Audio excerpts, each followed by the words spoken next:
Mihri Hatun, Amasyalı Gümüşoğulları ailesine mensup olan Mihri Hatun 1460 yıllarında doğmuştur.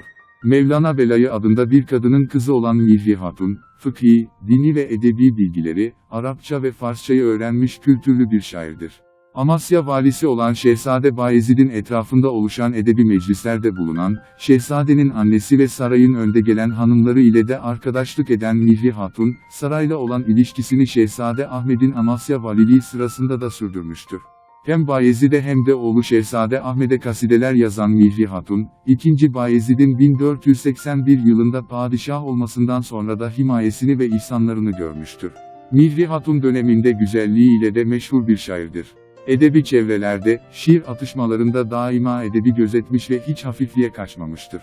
Böyle olmasına rağmen hiç evlenmemiş, hatta bazı evlilik tekliflerini de geri çevirmiştir. Bütün ömrünü Amasya'da geçiren Mihri Hatun 1514 yılında vefat etmiştir.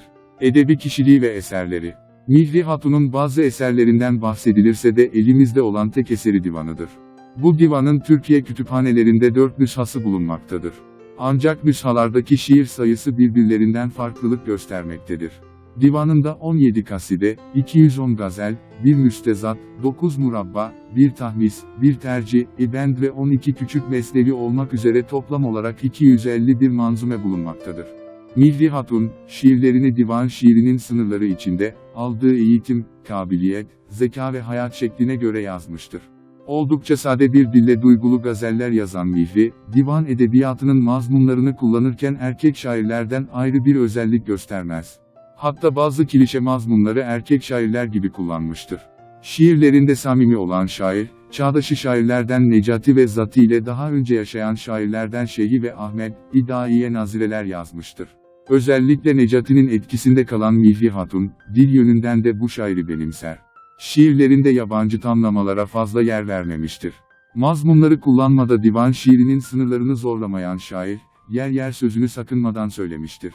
Şiirlerinde aşk konusu geniş olarak yer alan Mihri, bazı manzumelerinde sevgili karşısındaki halini ve acizliğini de ifade eder.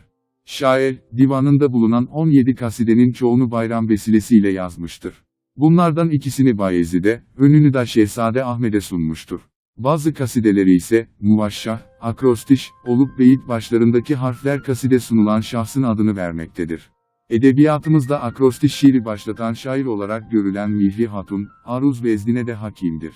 Hiç evlenmemiş olan Mihri Hatun, 1506'da Amasya'da olmuştur. İstanbul kütüphanelerinde 3 yazması bulunan Mihri Divanı Mehmet Arslan tarafından yayımlanmıştır. Mihri Hatun'un bir gazeli, yoluna can vermege canana gelmişlerdenüz. Talip iderd olmuşuz dermana gelmişlerdenüz. Başımı top itmek için zülfünün çevganına. Işkunun meydanına merdane gelmişlerdenüz. Mirhünü gönlümde muhkem tutmuşam hak söylerem. Sıdk ile Mansur ve Surgan'a gelmişlerdenüz. Gelmişem hüsnün zekatından kise, lillahidem. Sanma bu dervişi cananana gelmişlerdenüz. Gülsitan, hüsnünün her gülşesinde dostum. Bülbül, güya olup efkana gelmişlerdenüz. Tabip, dil beni bendeyle derman vaktıdır. Zülfünün zincirine divane gelmişlerdenüz. Sem, ruhsarına cananun mihri daima. Yanalım pervane, besçün yana gelmişlerdenüz. Video umarım faydalı olmuştur. Abone olup destekleyebilir ve bizi bu tarz videoların devamı için teşvik etmiş olursunuz.